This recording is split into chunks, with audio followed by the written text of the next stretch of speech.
والسلام على من لا نبي بعده أما بعد فأعوذ بالله من الشيطان الرجيم بسم الله الرحمن الرحيم میرے بھائیوں اور دوستوں اور بزرگوں، گزشتہ جمعہ کو علم، علماء، متعلم، معلم اور درسگاہ کے حوالے سے چند باتیں آپ کے سامنے رکھی تھی کہ سیکھنا اور سکھانا فریضہ ہے، ذمہ داری ہے اور فضیلت اپنی جگہ پر ہے۔ سیکھی ہوئی اور نہ سیکھی ہوئی برابر نہیں ہو سکتے۔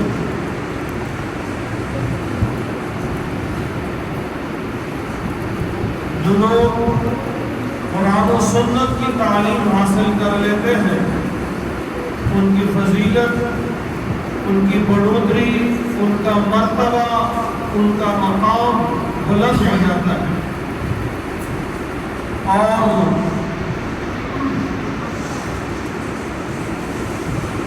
علم کی ایک بات، دین کی ایک بات سیکھنا نفلی عبادات سے زیادہ درجہ رکھتا ہے، اور آپ صلی اللہ علیہ وسلم نے علم کے حصول کو لازمی قرار دیا ہے۔ طلب العلم فریضۃ، علم کو حاصل کرنا، دین کو سیکھنا لازم اور ضروری ہے۔ اس سلسلے کی ایک روایت جو حدیث کی کتابوں میں موجود ہے، امام بخاری رحمہ اللہ نے اس کو نقل کیا ہے۔ مشہور صحابی ہیں حضرت عبد الرحمن رضی اللہ تعالی عنہ، وہ اپنے والد حضرت ابزہ الخزاعی رضی اللہ تعالی عنہ سے نقل کرتے ہیں۔ ایک مرتبہ آپ صلی اللہ علیہ وسلم نے نصیحت فرمائی، وعظ فرمایا، تقریر اور بیان کیا۔ چنانچہ آپ صلی اللہ علیہ وسلم نے اپنے بیان میں ایک گروہ اور ایک جماعت کی فضیلت بیان فرمائی، اور ایک فریق،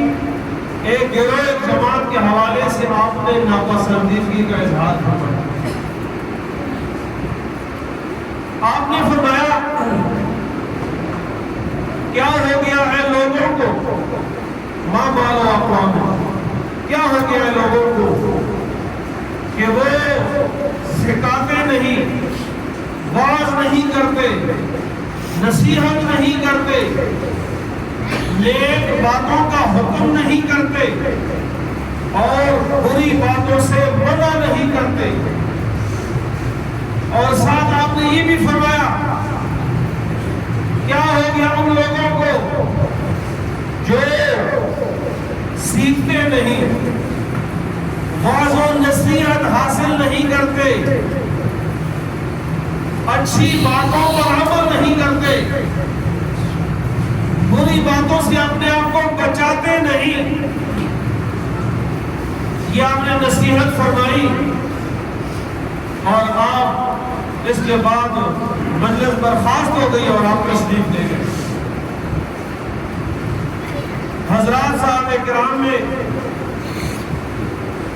بحث ہونے لگی کہ جن کی آپ نے فضیلت بیان فرمائی یہ کون ہے، اور جن کی بارے میں آپ نے ناپسندیدگی کا اظہار فرمایا یہ کون ہے۔ چنانچہ یہ بات چیت ہوتی رہی، کہ یہ خبر، یہ بیان، یہ بات قبیلے اشعریین کو پہنچ گئی۔ حضرت ابو موسیٰ اشعری رضی اللہ تعالیٰ عنہ کا جو خاندان تھا، اشعریین، ان تک یہ بات پہنچ گئی، کیونکہ ان میں علماء زیادہ تھے اور ان کے پڑوس میں جو خیموں میں رہنے والے لوگ تھے وہ بھی موجود تھے، کچی بستیوں والے۔ چنانچہ لوگوں کا خیال یہ ٹھہرا کہ یہ جو آپ نے بات ارشاد فرمائی ہے شاید آپ کا اشارہ ان کی طرف ہے۔ چنانچہ قبیلے اشعریین کے لوگ آپ صلی اللہ علیہ وسلم کے پاس آئے اور فرمایا حضور آپ نے ایک گروہ کی فضیلت بیان فرمائی اور آپ نے فرمایا کہ اعلیٰ خیر ہے، وہ بھلائی پر ہے، اور دوسرے کے بارے میں آپ نے یوں ارشاد فرمایا، تو کیا اس سے مراد ہم ہیں؟ آپ صلی اللہ علیہ وسلم نے دوبارہ اپنی بات ارشاد فرمائی کہ کیا ہو گیا لوگوں کو کہ وہ اپنے پڑوسیوں کو سکھاتے نہیں، باز نہیں کرتے، نصیحت نہیں کرتے، بھلی باتوں کا حکم نہیں کرتے اور خراب اور غلط باتوں سے منع نہیں کرتے، اور کیا ہو گیا ان لوگوں کو؟ یہاں دونوں باتیں ارشاد فرمائی۔ یہاں جو علماء ہیں، جو سیکھی ہوئی لوگ ہیں، جو جاننے والے ہیں، ان کی ذمہ داری بھی بیان فرمائی کہ ان کا کام ہے کہ وہ نصیحت کرے، باز کرے۔ کوئی مانتا ہے یا کوئی نہیں مانتا یہ بات کی بات ہے، لیکن وہ اپنی ذمہ داری پوری کرے، لوگوں کو سکھلائے، بتلائے قرآن، سنت، آثار الصحابہ اور قرآن و سنت و آثار الصحابہ سے مستنبط شدہ مسائل، مستنبط شدہ چیزیں وہ بھی بیان کرے۔ اس لیے کہ ایک بات صراحتاً قرآن پاک کے اندر موجود نہیں ہوگی، وہ حدیث میں موجود ہوگی، احادیث میں صراحتاً نہیں ملے گی تو وہ آثار الصحابہ سے ملے گی۔ اسی طریقے سے نئے نئے مسائل آئیں گے، ان کا حل علماء کرام قوم کے سامنے، عوام کے سامنے ان قرآن و سنت کے تعلیمات کی روشنی میں نکال کر کے پیش کرتے ہیں۔ الغرض آپ نے یہ بات ارشاد فرمائی، 3 مرتبہ اس طرح وہ پوچھتے رہے اور آپ علیہ السلام ان کو یہ بات ارشاد فرماتے رہے۔ آپ کا مقصد کسی ایک کو نامینیٹ کرنا نہیں تھا، جو مقصود تھا، جو بات کا لب لباب اور خلاصہ تھا، وہ یہ تھا کہ جو سیکھی ہوئی ہے وہ دوسروں کو سکھلائے، اور جو سیکھی ہوئی نہیں ہے، جو نہیں جانتے، وہ سیکھنے کا اہتمام کرے۔ چنانچہ وہ سمجھ گئے، چنانچہ انہوں نے 1 سال کی مہلت لے لی کہ حضور آپ 1 سال ہمیں ٹائم دے دیں تاکہ اس فریضے کی ادائیگی میں جو کمی اور کوتاہی ہوئی ہے اس کو ہم پورا کر لیں اور جا کر کے جو نہیں جانتے ان کو سکھلائیں۔ اس حدیث پاک سے جہاں علماء کی، واعظین کی، فقہاء کی ذمہ داری معلوم ہوتی ہے، وہاں عام عوام الناس کی ذمہ داری بھی معلوم ہوتی ہے کہ یہ سکھلانے والے بن جائیں اور عام عوام الناس سیکھنے والے بن جائیں، تاکہ جو انہوں نے سیکھا ہے وہ دوسرے کو سکھلائے اور وہ پھر اللہ تعالیٰ کے احکامات کو پورا کر سکے۔ اس لیے کہ اگر سیکھنے، جو سیکھی ہوئی لوگ ہیں، جو جانے ہوئی لوگ ہیں، وہ سکھائیں گے نہیں، اور جنہوں نے نہیں سیکھا وہ نہیں سیکھ رہے، تو پھر اس طریقے سے جہالت بڑھتی چلی جائے گی اور جو علماء ہیں وہ رخصت ہو جائیں گے اور مزید لوگ تیار نہیں ہوں گے، تو تھوڑے سے عرصے کے بعد وہاں جہالت کے اندھیرے ہوں گے، وہاں تاریکیاں ہی تاریکیاں ہوں گی، وہاں پر ظلمات ہی ظلمات ہوں گے، وہاں پر لوگ قرآن و سنت سے دور ہو جائیں گے اور بدعات، رسومات اور خرافات کے دلدل میں ایسے ڈوب جائیں گے کہ واضح بدعت کو وہ سنت سمجھیں گے، واضح اسلام کے خلاف کے حکم کو اسلام کے مطابق سمجھ کر کے اس پر عمل کریں گے۔ اور ایسے ہوا ہے۔ اس لیے میرے بھائیوں، میرے دوستوں، یہ ہم سب کی ذمہ داری ہے۔ لوگ بحث کرتے ہیں، کہتے ہیں کہ بھائی کنواں نہیں بننا چاہیے، کہ جو لوگ وہاں آئے وہ تو سیراب ہو اور اس کے علاوہ کسی اور کو سیراب ہی نہ ملے۔ نہیں، بلکہ دونوں طرف کی ذمہ داری ہے،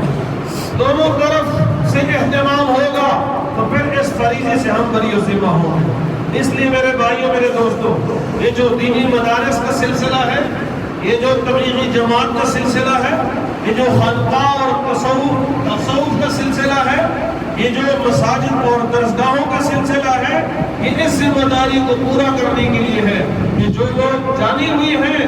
وہ سکھلانے والے بن جائے، اور جو لوگ نہیں جانتے وہ ان کے اندر طلب پیدا ہو جائے، ان کے اندر سیکھنے کا شوق پیدا ہو جائے اور وہ سیکھ سکے۔ چنانچہ اسی سلسلے میں ہمارے بزرگوں نے اس سال جو اسلام آباد کے اجتماع کی ترتیب رکھی ہے وہ 12 مئی بروز جمعہ نماز عصر سے شروع ہوئی۔ چونکہ ہم پڑوس میں ہیں، ہم میزبان ہیں، ہماری زیادہ ذمہ داری بنتی ہے، اور خصوصاً یہ جو ہفتہ چل رہا ہے، اس ہفتے میں ہمارے اس حلقے کی وہاں خدمت بھی ہے۔ چنانچہ میں تمام بھائیوں سے درخواست کرتا ہوں، جتنی بھی ہیں، چاہے وہ نوجوان ہیں چاہے وہ بزرگ ہیں، کہ وہ خدمت میں بھی اس سے شامل کریں۔ جتنا وقت ان کے پاس ہے، روزانہ کی بنیاد پر، اگر موقع ہے روزانہ کی بنیاد پر، ہر مسجد نہیں، ہر گلی سے جماعتیں بن جائے اور روزانہ جو ہے وہ ترتیب بنائیں کہ اس وقت ہم جائیں گے وہاں جو خدمت ہو رہی ہے اجتماع کے لیے اس میں شامل ہوں گے، اور جو بزرگ ہیں وہ بھی جائیں، جو چل پھر نہیں سکتے وہ بھی جائیں، وہ وہاں بیٹھ کر دعائیں تو کریں گے، وہاں بیٹھ کر کے نوجوانوں کو داد اور حوصلہ تو دیں گے، اور ایسے ہی ہونا چاہیے، اور جو نوجوان ہیں وہ کام کرنے والے بن جائیں، خصوصاً جو فن جاننے والے لوگ ہیں، بجلی کے جاننے والے لوگ ہیں، اسی طریقے سے اور جو ایمپلیفائر کے ساتھ تعلق رکھنے والے لوگ ہیں، تو جس کو جو تجربہ حاصل ہے وہ تجربہ جا کر کے اپنے آپ کو پیش کر دے، یہ محض اللہ کے رضا کے لیے، یہ دین کی ذمہ داری کو پورا کرنے کے لیے۔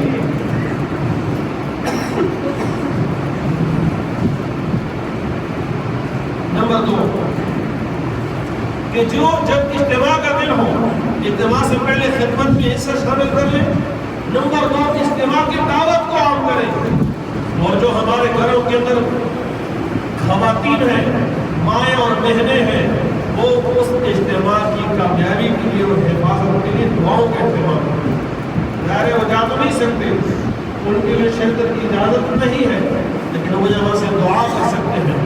وہ نفل پڑھ سکتے ہیں، وہ نفلی روزے رکھ سکتے ہیں کہ اللہ تعالیٰ اس اجتماع کو کامیاب بنائے، اس میں شریک لوگوں کی اللہ تعالیٰ حفاظت فرمائے، وہاں سے جتنی جماعتیں نکلیں گی اللہ رب العزت ان سب کی بالوں کی، جانوں کی، گھروں کی، بچوں کی، خواتین کی حفاظت فرمائے۔ تو خواتین یہ دعائیں کر سکتے ہیں گھروں میں۔ نمبر 2 اجتماع والے دن میں اپیل کرتا ہوں کہ جو ہمارے انتظام والے حضرات ہیں کہ وہاں ایک ہی جگہ جا کر کے بیٹھیں، اس لیے کہ اکٹھے بیٹھیں گے، ایک دوسرے سے ترغیب چلے گی، فائدہ ہوگا، اور اس طریقے سے اگر ہماری کوئی انسانی حاجت ہے اس کے پورا کرنے میں میرا بھائی جو ہے وہ میرا مددگار اور معاون ثابت ہوگا۔ اور ویسے گئے وہاں ایک جگہ بیٹھے، کوئی پتہ نہیں کہ ہمارے محلے والے کہاں ہیں، ہمارے دوست کہاں ہیں، ان کے ساتھ اختلاط نہیں ہو سکے گا۔ وہاں ایک وقت دیتے ہیں کہ اس وقت میں آپ لوگ ایک دوسرے سے اختلاط کر لیں، بات چیت کر لیں، ایک دوسرے کے احوال کو جان لیں، ایک دوسرے کو تیار کر لیں، اور یہ ایک موقع ہوتا ہے نکلنے کے لیے۔ دیکھیں اگر میری دکان ہے اور میں چاہتا ہوں کہ میں وقت لگاؤں تو ویسے میرا موقع مشکل سے ملتا ہے۔ یہ ایک بہانہ ہوتا ہے کہ یہاں سے نکل گئے، اپنا بستر لیا، وہاں علماء کرام کے بیانات ہوئے، ترغیب چلی، اور دل میں اللہ تعالیٰ نے ڈالا کہ چلے جی موقع ہے، نکل آئے ہیں اور چلے جائیں۔ بہت سارے ایسے لوگ ہوتے ہیں جن کا اس سے پہلے کوئی ارادہ نہیں ہوتا، بنتا نہیں، کوئی صورت نہیں بنتی ہے، وہ اجتماع پہ چلے جاتے ہیں، اللہ رب العزت وہاں سے آگے ان کو چلے 4 مہینے اور سالوں کی توفیق عطا فرما دیتے ہیں۔ تو انشاءاللہ اس کا اہتمام کریں گے ایک دوست سے پہلے خدمت میں، اور اس طریقے سے دعوت عام کریں۔ کوئی ساتھی کوئی ایسا نہ ہو کہ وہ اس کو کہے کہ اجتماع گزر گیا، مجھے تو پتہ ہی نہیں چلے، مجھے تو کسی نے دعوت ہی نہیں دی ہے۔ یہ ہماری کمزوری ہوگی کہ نہیں ہوگی؟ اس لیے میرے بھائیوں میرے دوستوں، یہ اپنی ذمہ داری سمجھتے ہوئی اور مختصر سی دعوت ہے کہ بھائی جی فلاں دن کو اجتماع ہو رہا ہے، اس اجتماع میں اپنی شرکت کو یقینی بنائیں۔ اس طرح یہ روزانہ 8 جانے والی ترتیب ہی چھوڑیں۔ جمعے والا دن شروع ہوتا ہے، ہفتے والا دن چھٹی ہوگی، 5 والا دن دعا ہوگی، وہ بھی چھٹی ہے، نہ ہو تو ابھی سے لے لیں، پہلے سے درخواست دے رہے کہ بھائی مجھے 1 دن کی چھٹی چاہیے، کیوں جی میں نے اجتماع میں جانا ہے، وہاں سے بتا دیا جائے، اور ساتھ دعا بھی کریں، انشاءاللہ وہ قبول کریں گے، ساتھوں کو بھی ترغیب ملے گی۔ انشاءاللہ اس کا اہتمام کریں گے، انشاءاللہ عمل کرنے کی کوشش کریں گے۔